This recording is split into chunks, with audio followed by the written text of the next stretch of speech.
Education is the foundation of our country. However, there are still a majority of educators and scholars out there that do not agree with general education courses, especially at the college level. According to an NYU study, 22% of surveyors said yes to the Common Core, while 78% said no, that the Common Core is not effective. From the earliest of times, there was a form of education. However, education has not always had an easy path in our society. In the 1800s, women had to fight for the right to an education. And later, in the 1940s, all the way up until the 1960s, blacks had to fight for their right to an education. More problems arose at the turn of the century, when not all people had the means to an education because they were not given the proper tools to succeed, even at the elementary level. The high school dropout rate rose, and the college acceptance and graduation rates decreased as well.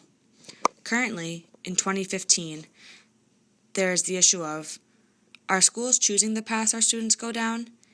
And should students have more of a choice in the types of topics they are educated on? Do general education courses like math, science, and English really matter? Should more vocational programs exist? This episode will discuss at length if the Common Core is a good representation of a child's intelligence, and if college students should have to take general education courses. However, there are still a majority of educators and scholars out there that do not agree with general education courses, especially at the college level. According to an NYU study, 22% of surveyors said yes to the Common Core, while 78% said no, that the Common Core is not effective.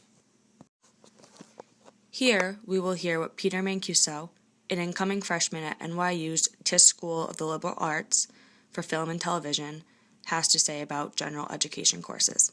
Should everyone take gen eds? I think that there's something to be said for general education because, you learn about the world and you learn about all these different things, math, science, history, and I think it can help open your mind to different things and ideas that can help, inspire what you want to do. Not necessarily like if I take a history class, I want to become a historian, but it's like exercising for the mind. It's like if I want to play soccer, I'm gonna go work out.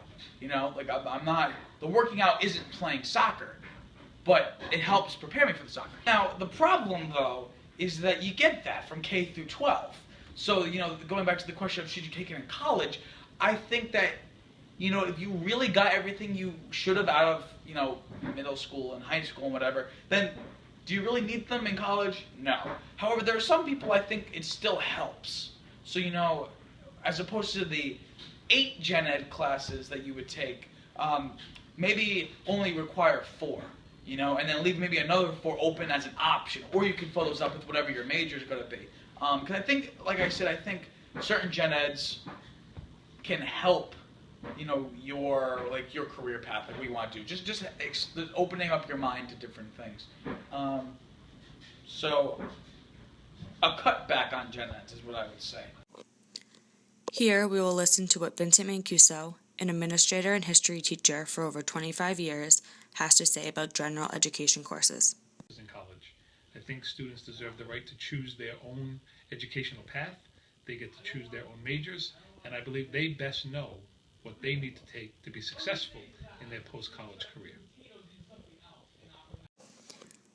Education in this country will continue to flourish and develop as a sector of our government.